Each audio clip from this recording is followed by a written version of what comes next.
cacetada. Gente, tá tensa aqui, ó. Gente, obrigada pela paciência. Obrigada mesmo. Eu acho melhor Acho a que gente foi. continuar. É, foi. Mesmo se tiver borrado, eu acho melhor a gente continuar. Agora sim, eu não sei porque fica gravado, né? Eu não sei se vai gravar essa última ou A gravar essa se última. vai gravar a última, né? Então tem que iniciar, né? Seria, né? Sim. Então vamos lá. Vamos lá. Ó, Rebeca, fica bem tranquila que eu tô bem de boa, tô aqui à disposição de vocês, tá? Então, assim, não. Obrigada. Para mim é uma honra estar aqui, como eu falei, né? No início, agradecemos muito o convite, né? Em nome do Daniel Sacramento, nosso coordenador, enfermeiro. Então, para a gente é muito bom estar aqui falando de tuberculose, acessando aí o maior número de pessoas, mesmo que depois essa live fique gravada, outras pessoas podem vir a estar assistindo, né? Certo. Vou iniciar novamente. Vou lhe apresentar.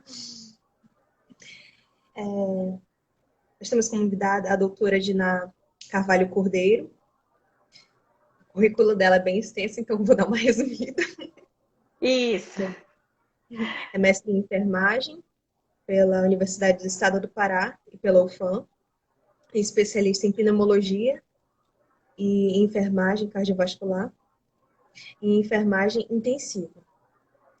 E tem experiência em saúde coletiva, em epidemiologia e tuberculose e tabagismo.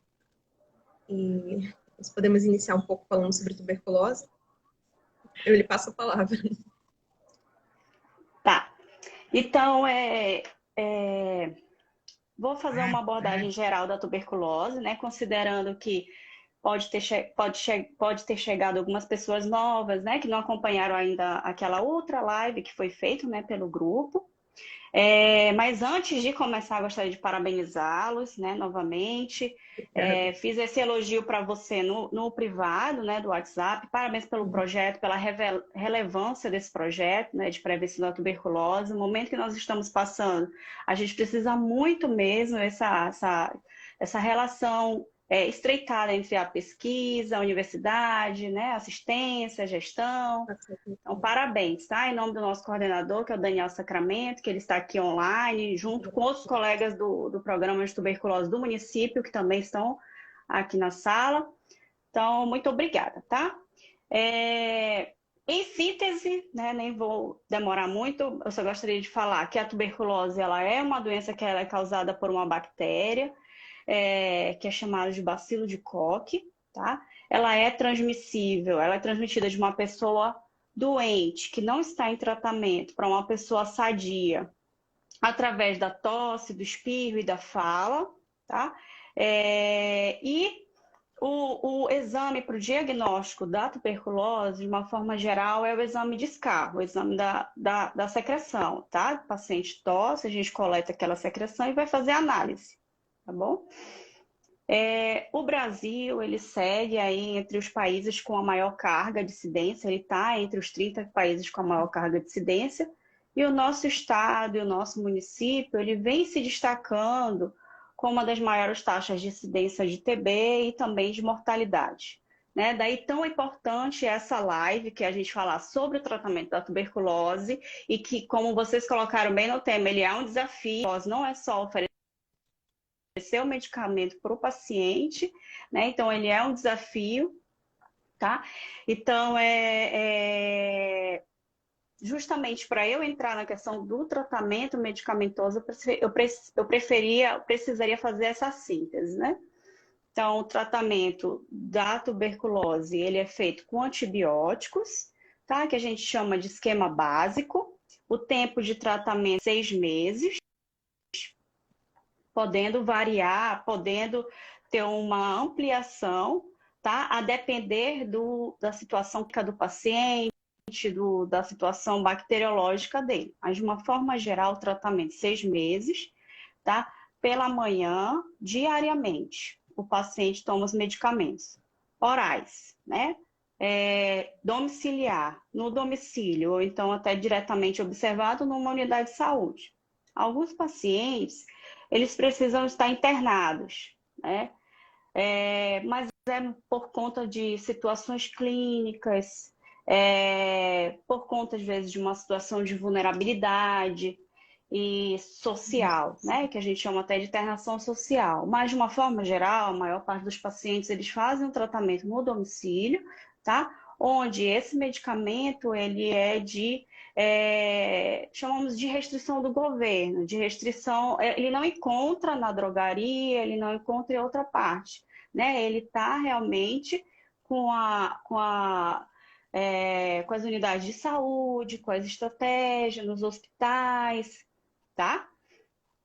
E o tratamento ele é dividido em duas etapas. Uma que a gente chama de fase de ataque e a outra que a gente chama de fase de manutenção, tá? Fase de ataque ela vai durar 2 meses, onde a gente elimina a maior parte das bactérias.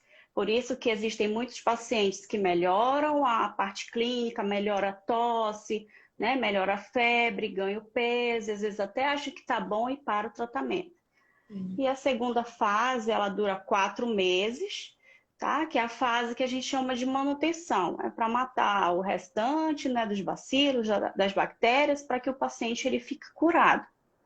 Então, o tempo de tratamento, somando a fase de ataque e a fase de manutenção, elas são, duração é de 6 meses, tá? De tratamento.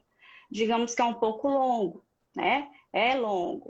Às vezes a gente, quando vai tomar algum antibiótico, tipo amoxicilina, né? Às vezes, quando a gente está se sentindo melhor, a gente já começa a fazer o tratamento meio regular. Então, imagine um tratamento de 6 meses. Ele é desafiador, né? Para o paciente, para os profissionais, né? Depois a gente vai comentar até um pouco mais sobre as estratégias de adesão.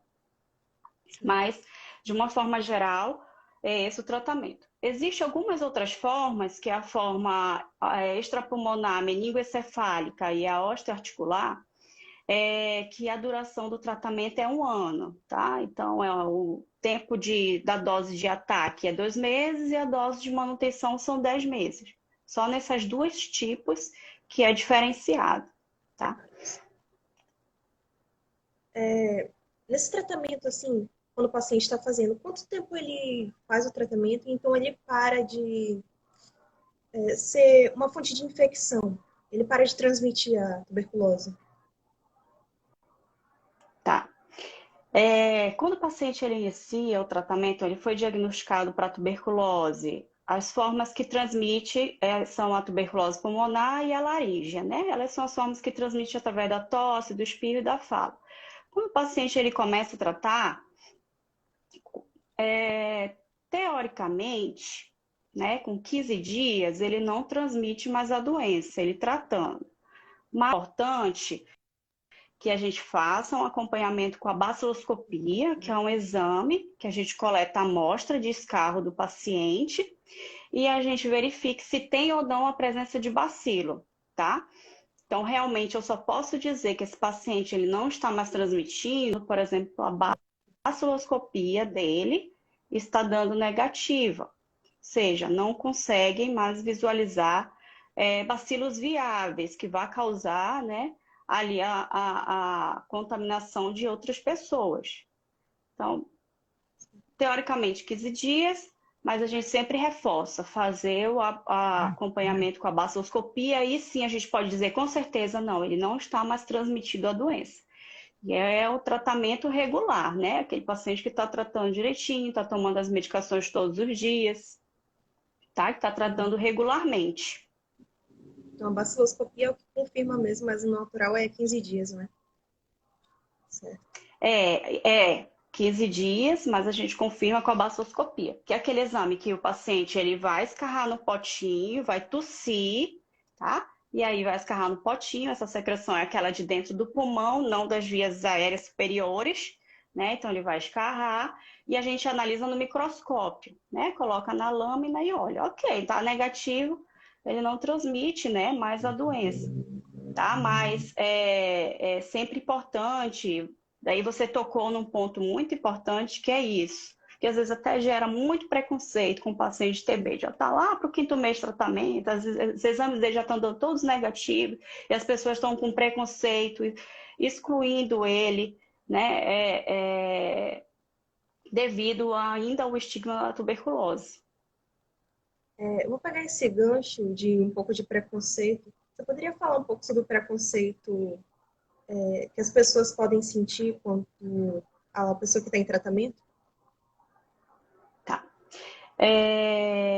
A tuberculose é uma doença bastante antiga, né? Tem relatos já da tuberculose na BIC.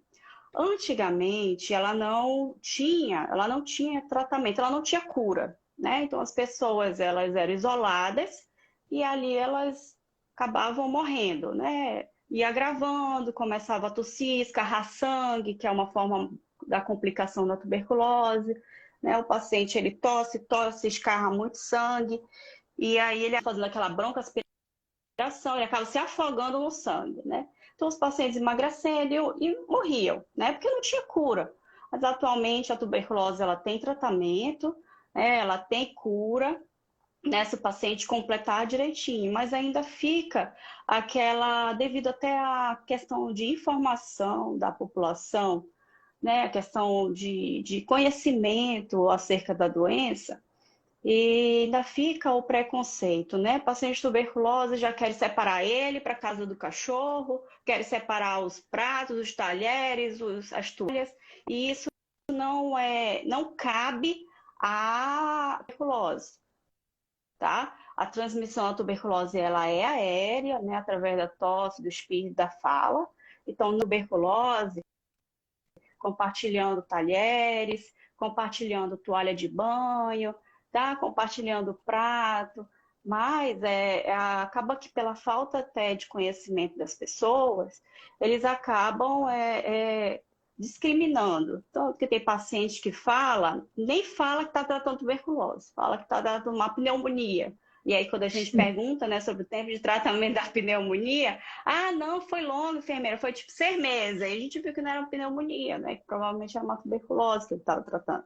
Mas aí, pelo preconceito que ele pode vir a passar, ele não fala para as pessoas, para os amigos, para alguém da família. Às vezes tem paciente que nem fala para a família que está tratando tuberculose, por exemplo.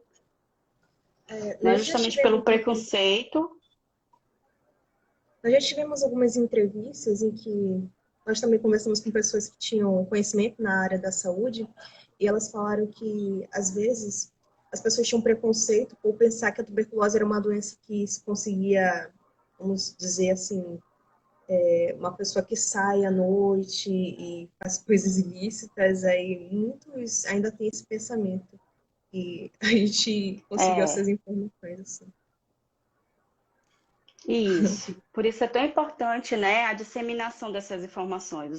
Por exemplo, os Sim. posts que vocês fazem no Instagram, né? E aí são posts com informações curtas, né, e vai ver que tem um alcance muito bom, entendeu? Porque são informações pequenas que rapidamente a pessoa lê e já se informa, né? E aí, quando acontece um caso na família, um caso entre os amigos, né, não vai ter esse preconceito. Até porque a tuberculose, para você, a questão da transmissão é até diferente da Covid. Vamos dar aqui um exemplo, né? O coronavírus, ele é um vírus, né? E ele tem uma transmissibilidade muito alta. Já diferente da tuberculose. A tuberculose precisa de um contato prolongado, né? A gente chama íntimo, prolongado. As pessoas da mesma casa que acabam sendo mais afetadas, né? Então, precisa de um contato. Muitas coisas interferem nessa questão da transmissão, né? Um ambiente fechado, abafado, sem iluminação, sem ventilação, né? A carga de bacilo desses pacientes também, o tempo que ele está ali já é doente, então tem uma carga bacilar de repente mais alta, tá? Então tudo tem fatores que interferem aí nessa questão da transmissão, e as pessoas que estão na mesma casa, que estão ali que convivem pelo menos mais de 4 horas por dia com aquela pessoa, podem ser as mais afetadas. E ainda tem a questão de que quem entra em contato com o bacilo, nem todo mundo vai se infectar, tá? Vai ficar na forma latente das pessoas que entram em contato, por exemplo, com uma pessoa com tuberculose, 10% pode vir a se contaminar, tá? E aí dentro, 90% entrou em contato com o bacilo, mas de alguma forma não citou, tá? Aí existem imunidade, questão da eliminação dos bacilos, entendeu? Então, não precisa a gente ter medo, né, de um paciente com tuberculose. Mesmo que esteja lá aquela manchinha no pulmão, né, que depois de um tempo ele vai fazer um raio-x e fica aquela manchinha, aquela lá, ele não passa mais nada, ele não transmite mais nada para ninguém. Aquilo é tipo como se fosse um corte, a comparação que eu faço, é como se fosse um corte na pele, e quando a gente cicatriza, não fica aquela marquinha? Assim pode acontecer no pulmãozinho lá do paciente, né, que tratou tuberculose, pode ficar uma mancha, né, mas aquilo ali não passa mais tuberculose, tá? Gostaria de perguntar um pouco sobre a resistência bacteriana que alguns pacientes podem ter com relação ao medicamento. Tá, Às vezes, pode falar. tá. Então, com relação à resistência, né? Havia falado que o tratamento, né, da tuberculose é com o esquema básico. A gente usa o 4 em 1, que é uma dose fixa combinada de rifampicina, isoniazida, pirazinamida e etambutol, né? A maior parte dos pacientes, eles fazem o esquema básico. Entretanto, pode acontecer casos que sejam resistentes. E aí eu preciso dividir essas resistências em dois tipos, que é uma resistência secundária ou adquirida, tá? Que é aquele paciente que ele está em tratamento para tuberculose, mas aí devido à questão de interrupção de tratamento, uso irregular dos remédios, ele pode desenvolver, tá? Ele pode selecionar bactérias resistentes, tá? Então ele para o tratamento, volta, para o tratamento, uso irregular, hoje tomou, fica sem tomar 10 dias, ele pode selecionar e esses bacilos, essas bactérias, elas podem sofrer mutação. E aí a gente chama de resistência secundária ou adquirida, tá? Nos casos de resistência, a gente já tem um outro tipo de tratamento, a gente já não trata com o esquema básico, tá?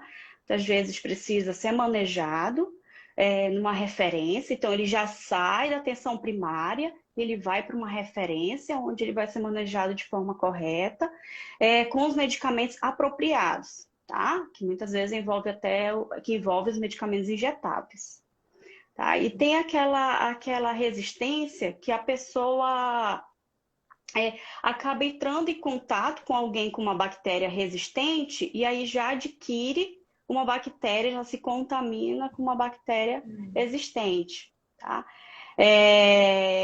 E que também, apesar de ser o primeiro tratamento, ele vai ter que fazer uma referência, ele vai ter que fazer um tratamento adequado, porque ele não vai responder ao esquema básico, tá? Porque ele tem resistência aos antibióticos que são sensíveis a esse esquema. É uma quantidade menor, né, de pacientes, e a grande maior parte, eles fazem o esquema básico, e eles estão na atenção primária, nas unidades de saúde. E quando a gente precisa, quando identifica casos de resistência, né, ele vai para uma atenção especializada. Então, por isso que é tão importante a questão do tratamento completo, de curar, né, de completar os 6 meses de tratamento, até ter alta pelos profissionais de saúde, para que esse indivíduo ele não venha ficar resistente, tá? Então, daí existem inúmeras estratégias, né? Acho que até alguém colocou aqui no grupo a questão do tratamento diretamente observado. Existem muitas estratégias, e a gente, se tiver um tempinho, a gente pode estar falando, né? Para fortalecer a adesão ao paciente, para ele não abandonar, para que ele cure. Porque esses pacientes que abandonam, eles acabam fazendo com que a cadeia de transmissão da doença ela siga, né? Então a gente não consegue eliminar, porque essas pessoas elas continuam transmitindo, porque elas abandonaram o tratamento. Porque uma Não bactéria sei se deu para resistente, ficar bem. sim. É porque as pessoas vão parando o tratamento, ali nessa meia parada pode surgir uma bactéria resistente, não é? E também por adquirir já essa bactéria resistente. Isso. Bem interessante. Isso. A pessoa nunca tratou tuberculose, né? Bem interessante, porque a pessoa nunca tratou tuberculose, só que quando ela entrou em contato, ela acabou contaminando com uma bactéria que já é resistente. E aí ela vai. O manejo dela, do tratamento, vai ser igual de uma pessoa que, por exemplo, que já abandonou, né? Então, de acordo com o tipo de resistência dela, a qual antibiótico que ela é resistente, é que ela vai fazer o tratamento. Aí já é um tratamento de resistência, já é um outro, acho que até uma outra live, né? Porque já é um tratamento bem diferenciado, onde vai variar, aumenta o tempo de tratamento. Chega aí até, tem paciente que chega até 2 anos de tratamento. Então, é muito importante que a gente consiga, não só diagnosticar, mas que a gente consiga curar esse paciente, tá? Sobre esses medicamentos, eles podem ter algum efeito adverso? Poderia falar um pouco sobre isso, efeitos adversos? Tá. Pode ter, sim. Ao esquema básico, né, pode acontecer de ter efeitos adversos ou efeitos colaterais, né? Não é tão frequente também, mas pode acontecer, e aí a gente pode dizer que existem os efeitos adversos menores, tá? E os efeitos adversos maiores.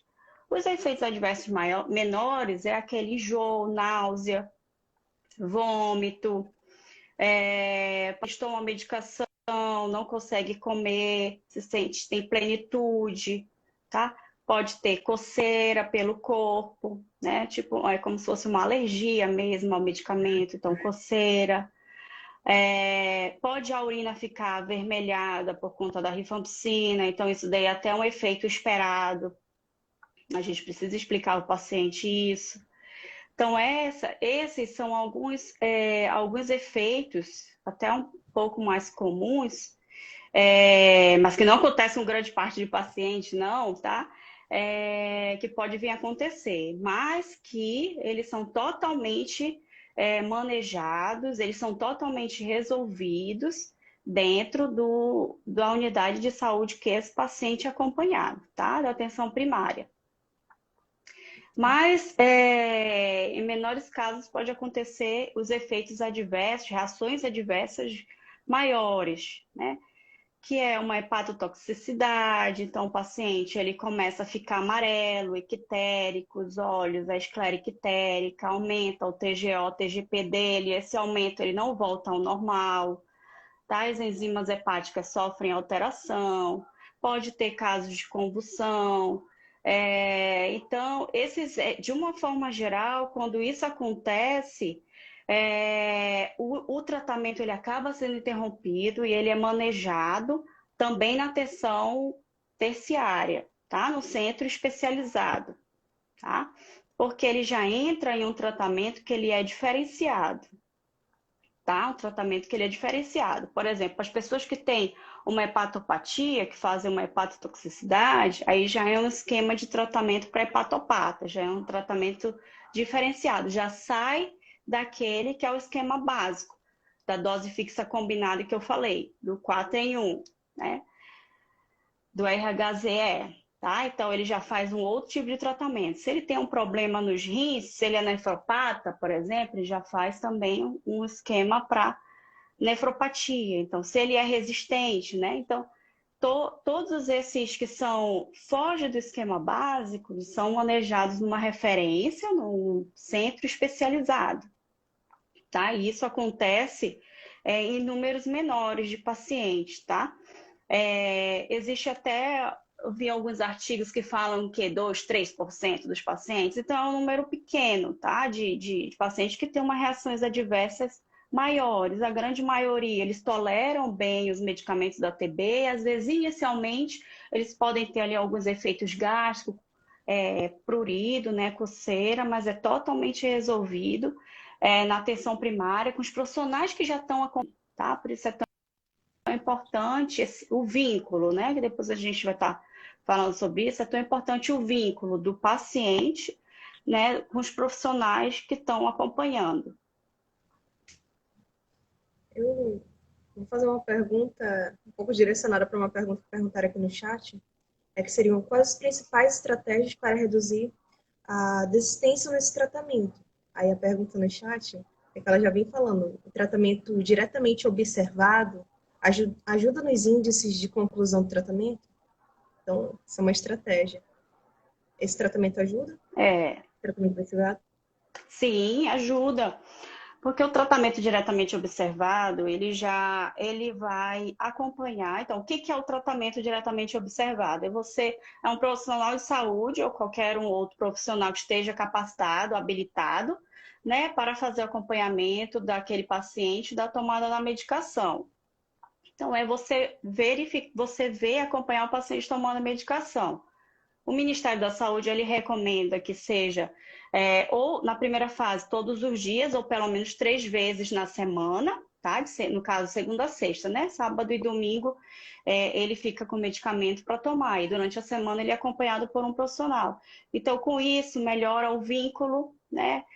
Do profissional paciente, você consegue identificar em tempo real se o paciente está tomando os remédios, né? Está tomando os comprimidos. Então, ele fortalece sim, inclusive ele é uma das principais estratégias que é recomendada pelo Ministério da Saúde, que é o tratamento diretamente observado. Ou seja, no domicílio, ou seja, na unidade de saúde. Então, isso acaba sendo um acordo, né, entre o paciente e os profissionais de saúde. Existem até outras estratégias que são recomendadas e isso traz um pouco li alguns artigos sobre adesão de tratamento e que algumas estratégias que está sendo usada pelos programas de tuberculose é a questão da liberação do medicamento, né, ser no curto espaço de tempo. A paciente, em vez de liberar para 30 dias, por exemplo, está agendando, aprazando o medicamento dele semanal, por exemplo, 15 dias no máximo, né? Então, é uma estratégia de você estar acompanhando ali o paciente para ver a questão do medicamento, das reações adversas que ele pode estar apresentando, né? E fortalece também a questão do vínculo com a unidade de saúde, tá? Mas em resposta nessa questão do TDO, sim, tá? Você tinha me mandado um artigo mais E cedo sobre a pessoa acompanhar a outra, mas ao invés de ser diretamente mesmo, ser por mensagem, por ligações. Isso ajuda a reduzir a assistência em tratamento?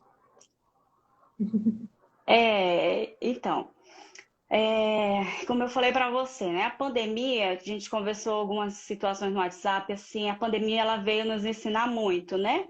É, uma delas, por exemplo, foi que com a restrição da circulação das pessoas, né, na rua, nas UBSs, a gente acabou o quê? Vendo que os pacientes começaram a abandonar o tratamento de TB. E aí uma das estratégias que a gente e aí eu falo a gente Manaus, tá? Desenvolveu essa habilidade, né? Porque não era algo que ninguém estava treinado, né? A gente aprendeu com a Covid, a gente telemonitorar. Então, é a gente acompanhar os casos de tuberculose por telefone, né? E aí existe uma equipe que é treinada, que é capacitada, né? E um sistema de informação, uma plataforma que a gente acompanha esses pacientes que estão em tratamento para TB, para ver como eles estão, para ver como é que está a questão das medicações, da tomada da medicação, como é que está, se está tendo alguma dificuldade, se está tendo alguma reação adversa. Conversa sobre a doença, sobre o tratamento. Então, isso fortalece bastante a questão da adesão também ao tratamento. Né?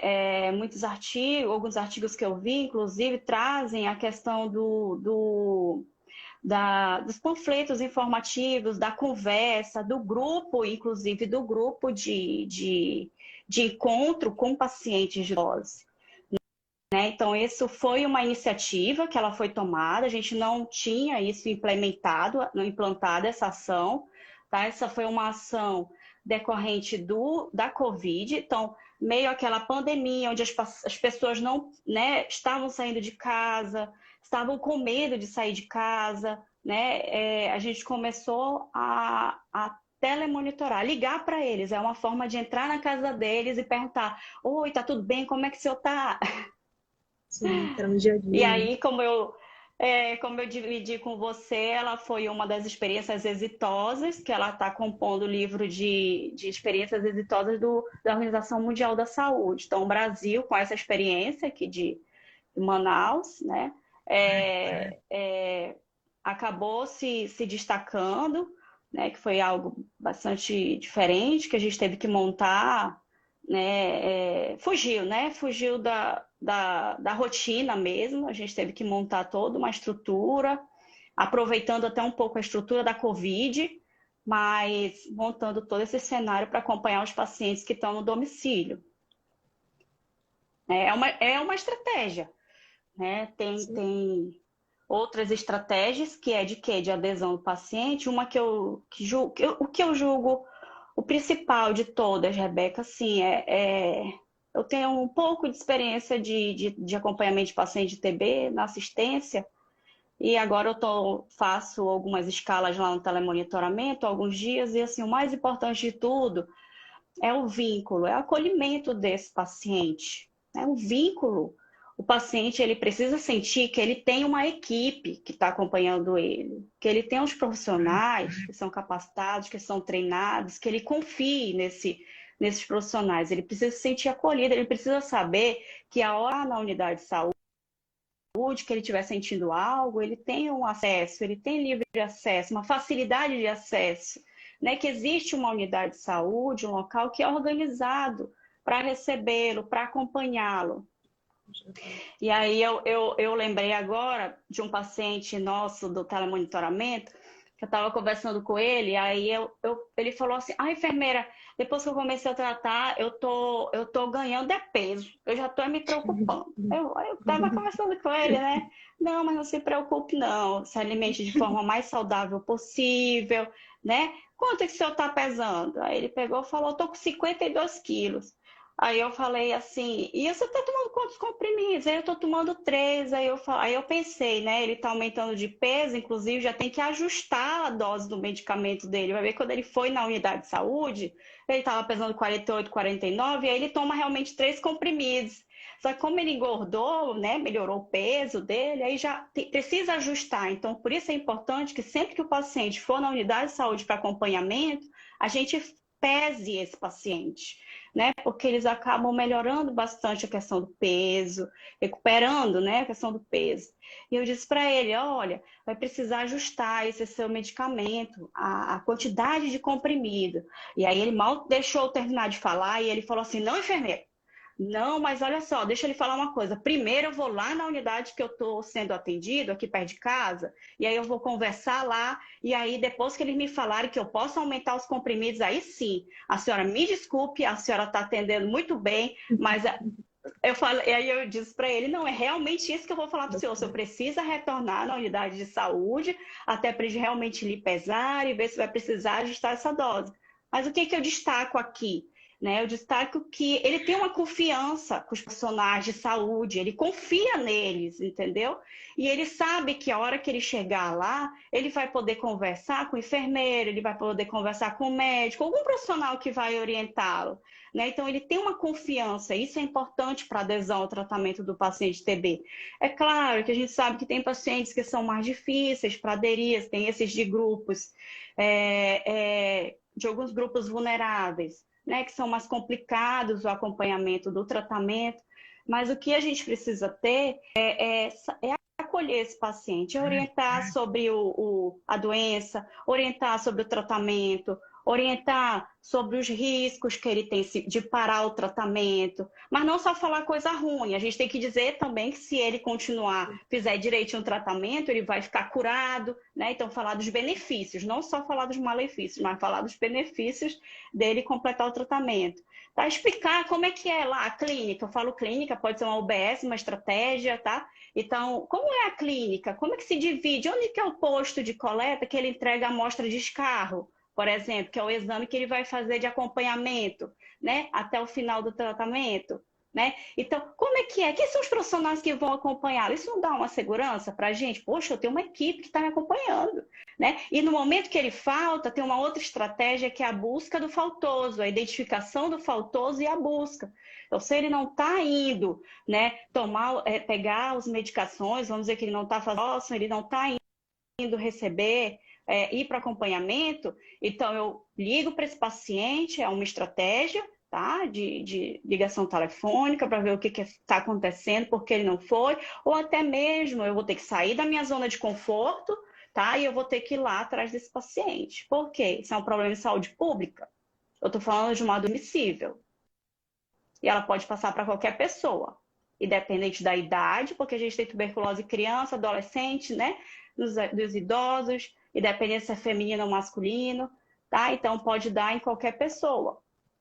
Tá? Então, a gente precisa cuidar dessas pessoas, a gente precisa curar para que realmente a gente consiga eliminar a doença, eliminar a tuberculose. Tá? Teve até alguém que perguntou alguma coisa sobre faixa etária com relação à resistência. Eu acho que essa daí eu preciso realmente... eu sei que a proporção de abandono acaba ficando entre os adultos jovens e a gente tem uma proporção de abandono grande também, pessoas vivendo com HIV também, quando a gente vai olhando os grupos separadamente, né, a gente acaba vendo algumas especificidades, mas com relação a essa faixa etária, eu sou sincera de que eu não recordo aqui de cabeça, tá? E qual fica essa proporção, eu posso depois até estar passando para a equipe, e aí a gente pode estar respondendo embaixo da live, tá? Exatamente o valor, tá? Esses dados a gente tem no núcleo de tuberculose, tá? Mas existem alguns grupos que têm um maior risco, que têm um risco maior de abandono. Por exemplo, as pessoas vivendo em situação de rua. Né? É um desafio. Não sei se tem pessoas aqui que atendem, né? Mas é um desafio enorme a adesão de tratamento de pessoas vivendo em situação de rua. E aí, quais são as estratégias? A gente precisa estreitar, né?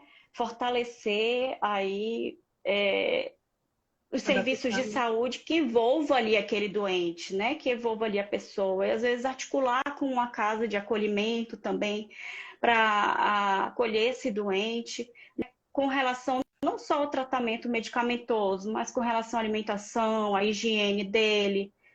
Existem casos até que precisa de uma internação social para que ele consiga realmente concluir ali o tratamento. Tá? Então, tem algumas populações que elas são realmente desafiadoras, tá?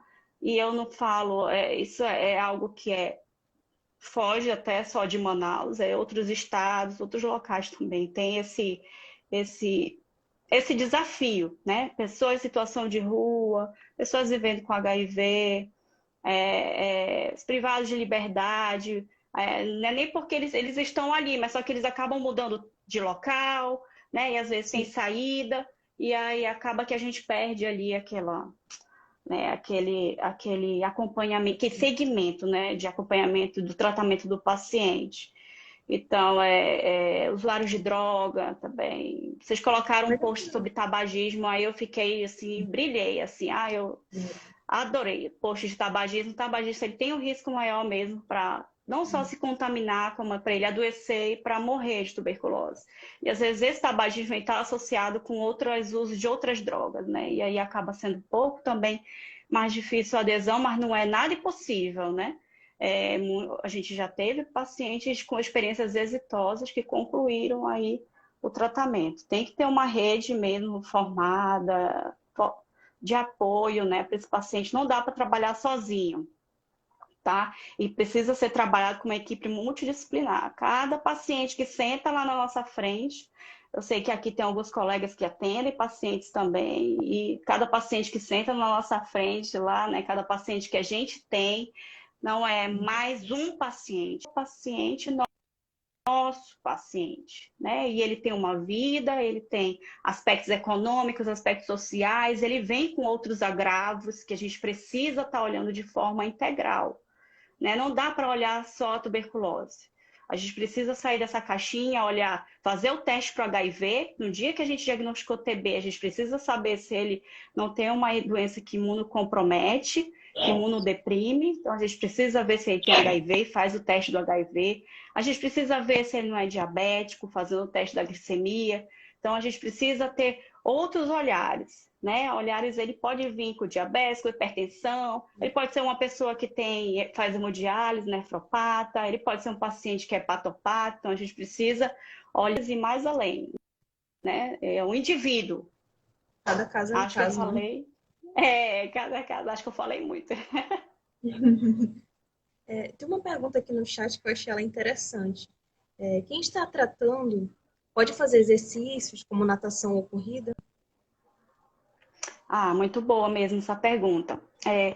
A gente sempre fala assim, no início do tratamento, às vezes o paciente está debilitado, né? Ele está se sentindo mais fraco, às vezes até ele nem consegue, ele mesmo se ele quiser, ele nem consegue, você acaba sentindo cansaço, dor no peito, né? Então, é melhor que ele mantenha, né, uma alimentação de forma mais saudável, que ele repouse, né? Que ele faça o tratamento, a gente veja que ele já está dando negativo, né?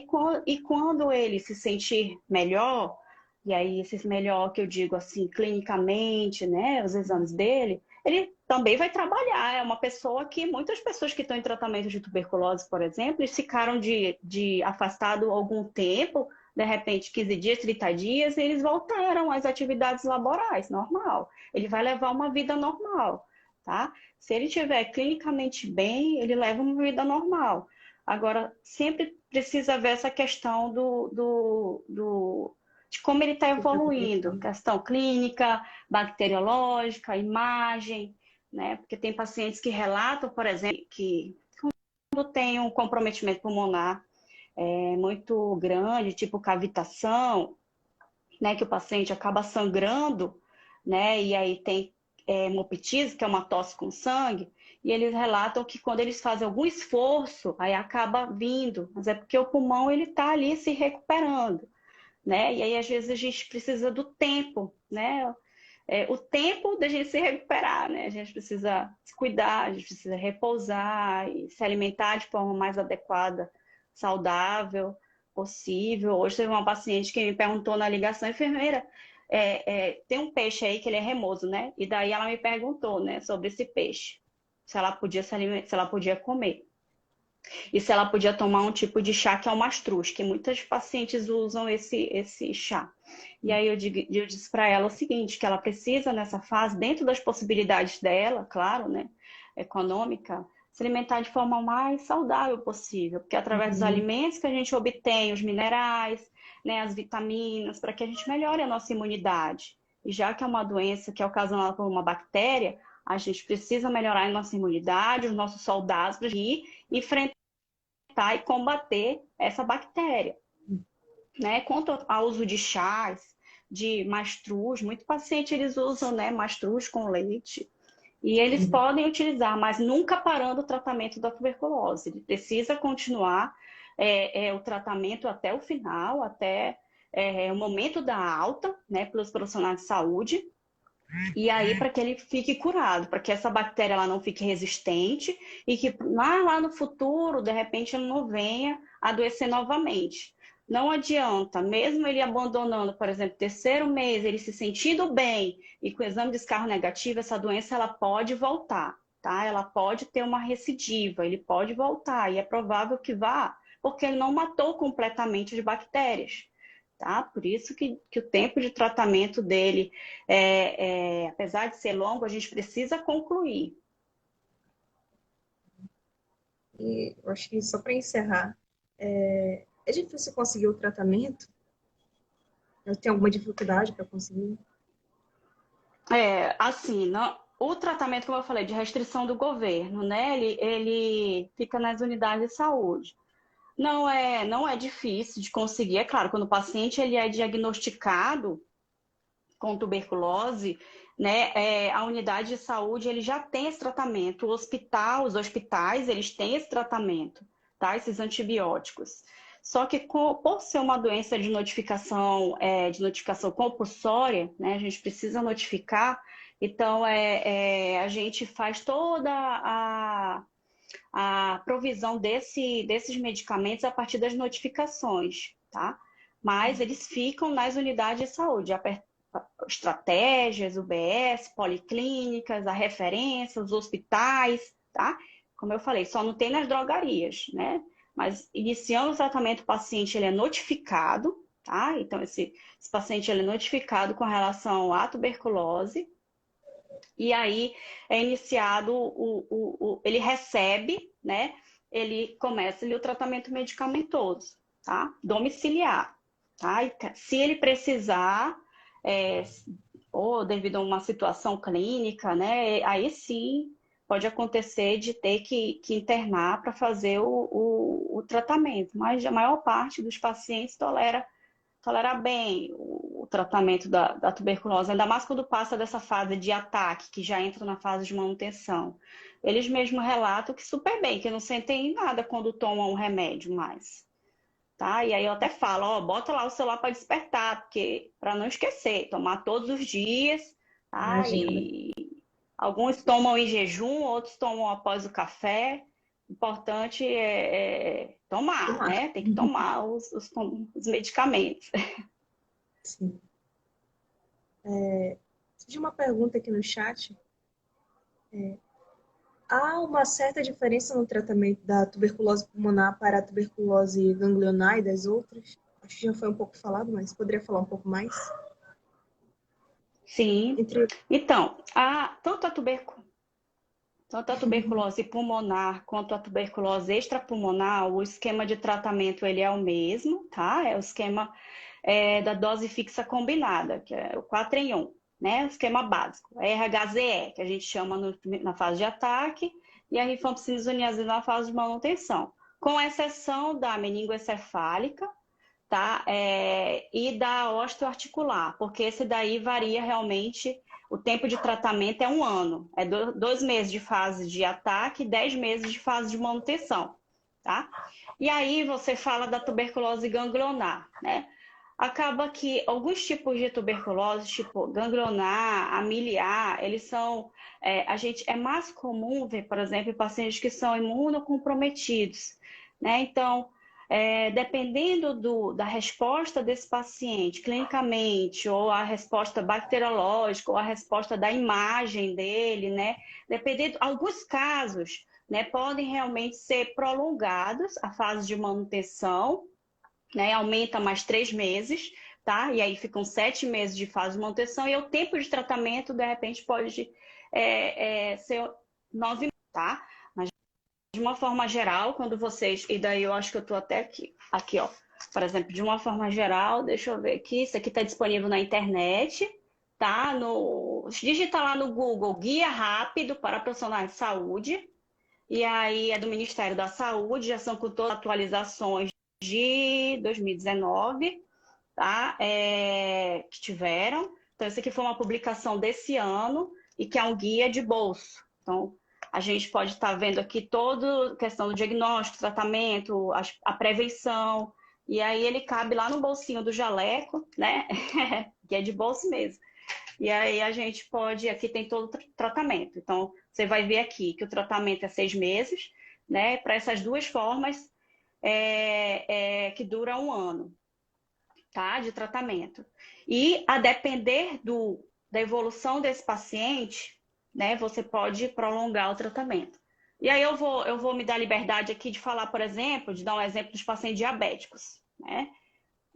Pacientes diabéticos, o manejo deles ele é muito delicado, a gente precisa acompanhar muito bem esses pacientes, porque pode ocorrer interação medicamentosa, tá? Entre a rifampicina e os medicamentos dele hipoglicemiantes, né? E a gente precisa ver como é que está a glicose, para que esse paciente ele evolua bem durante o tratamento, para que ele cure, tá? E às vezes a evolução dele é mais lenta. O paciente às vezes demora para negativar a baciloscopia, demora um pouco para melhorar a parte clínica. Então, vocês podem observar, às vezes, paciente diabético que tem um tipo de tuberculose, exemplo, pulmonar, mas que vai fazer 9 meses. E isso aí foi uma avaliação clínica, né? Uma avaliação do profissional de saúde que, devido a alguma situação ou evolução dele, não foi satisfatória e acaba prolongando a fase de manutenção.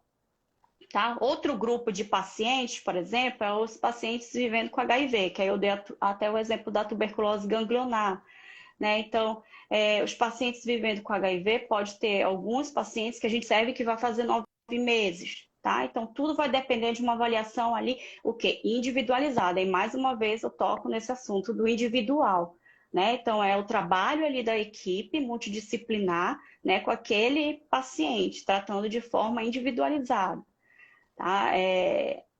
Tratamento da TB com relação ao HIV também tem que ser bastante delicado, também pode ocorrer interação medicamentosa, então a equipe ela tem que ficar muito atenta, né? Paciente que já vem em tratamento com antirretrovirais e aí começa tratamento para TB, então a equipe precisa estar bem atenta, tá? Mas de uma forma geral, é 6 meses, a meningo e a osteoarticular é 1 ano, tá? E as resistências, como eu falei, paciente de resistência, hepatopata e nefropata, eles já são de tratamento que é diferenciado, ele já foge ali do esquema com RHZE, ele já foge daquele esquema, ele faz um tratamento que a gente chama até de especial, já é na referência. Eu gostaria de agradecer, porque foi realmente muito proveitoso ter a doutora aqui e esclareceu bastante coisa e também fixou bastante coisa na minha cabeça, como cada caso é realmente um caso e é bom a gente acompanhar eles diretamente com pessoa e ter essa conexão. Então, É muito isso mesmo. obrigada. É a Eu visão realmente de cada profissional, né? De todos os profissionais, enfermeiro, médico, serviço social, né? Fisioterapeuta, cada um olhando, tem um olhar, né? Dentro ali da sua academia, que somando, a gente ajuda o paciente a concluir o tratamento. A gente precisa adotar, a gente não pode abandonar. sim. Pois é, eu agradeço, o pessoal aqui também está agradecendo, está parabenizando a senhora. E quero agradecer a senhora, também os participantes que estiveram até aqui e também a minha equipe. Muito obrigada a todos.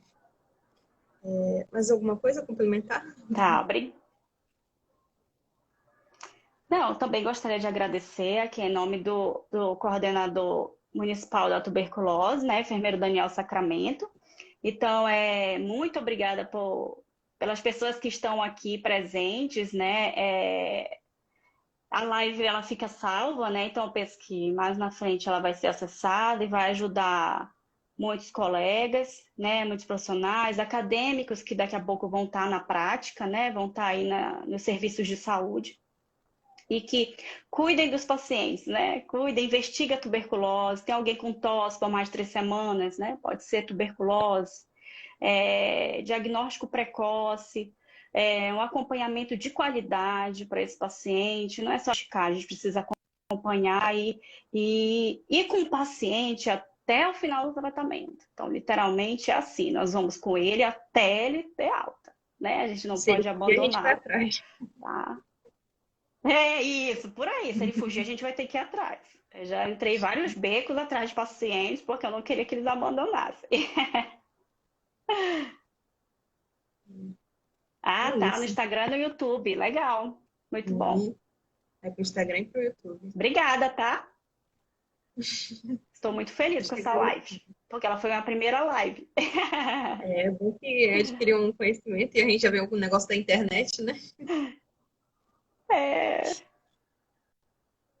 isso mesmo. Obrigada, tá? Obrigada aos professores do projeto que acompanham o projeto, né? Aos acadêmicos, eu sigo a página de vocês e muito obrigada por tudo que vocês estão fazendo, tá? A prevenção, ela tá entre as estratégias principais para a eliminação da tuberculose. Demais. Eu já vou encerrar aqui a live e muito obrigada mesmo. Tá, obrigada. Boa Beleza. noite a todos, tá? Boa noite.